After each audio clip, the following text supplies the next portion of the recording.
Welcome, dear listeners. I am the Tales Keeper, your guide to the dark, the strange, and the true nightmares hidden in the shadows of Halloween night. These aren't ghost stories. They're real accounts of terror experienced by unsuspecting trick-or-treaters. So, put on your headphones, dim the lights, and prepare yourself for tales that will make you think twice about knocking on a stranger's door. Let's begin.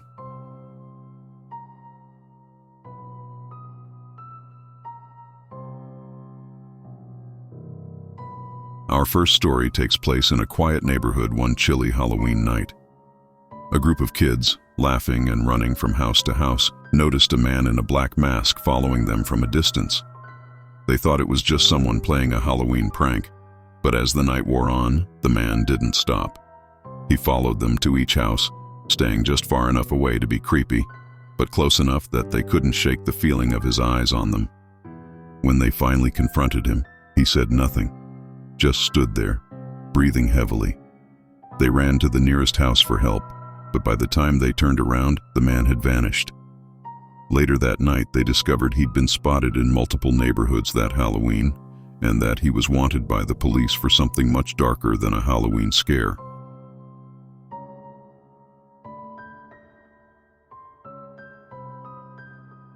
This next tale takes us to a well-decorated house that was famous for giving out the best Halloween candy.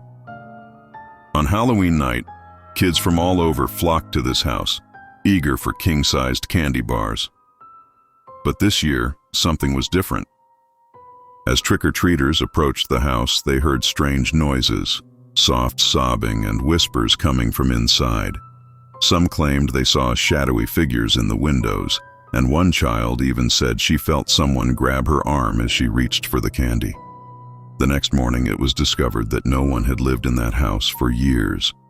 The lights, the decorations, and the candy, it was all gone. To this day, no one knows who or what gave out the treats that Halloween night.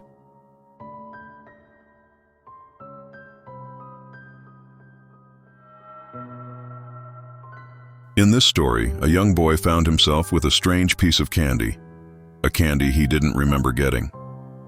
It was a small black box with a single red ribbon wrapped around it. Thinking it was a Halloween treat, he opened it. Inside, he found a folded note with the words, "You are not alone." The boy, feeling unnerved, threw the candy away. But over the next few days, he started seeing a shadowy figure at the end of his street, always watching him, and candy wrappers kept appearing in his room. Each wrapper had the same note inside, "You are not alone." He and his family eventually moved, but he never trick-or-treated again.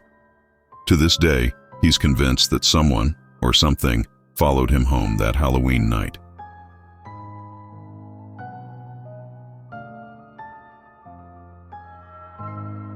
Our final tale is about a group of friends who stumbled upon a house they had never seen before. It was a large, old mansion, tucked away at the end of a dark street that wasn't on any map.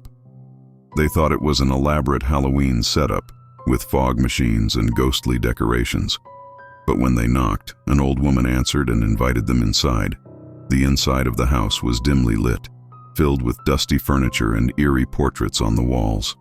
She offered them candy and watched as they ate, smiling without saying a word. Feeling creeped out, they thanked her and left. When they returned to that street the next day, the house was gone, nothing but an empty lot. Locals later told them that the house had been abandoned for over 50 years, and that the woman who used to live there was rumored to still haunt the property. Trick-or-treating is supposed to be a night of fun, a time to dress up and collect candy. But as these stories show, sometimes Halloween brings more than just treats. It brings tricks of the most terrifying kind. So this Halloween, remember to stay in groups, keep your eyes open, and maybe, just maybe, skip that one house that feels a little too dark. Until next time, my friends, keep your wits about you, and be careful whose door you knock on. This is the Tales Keeper, signing off.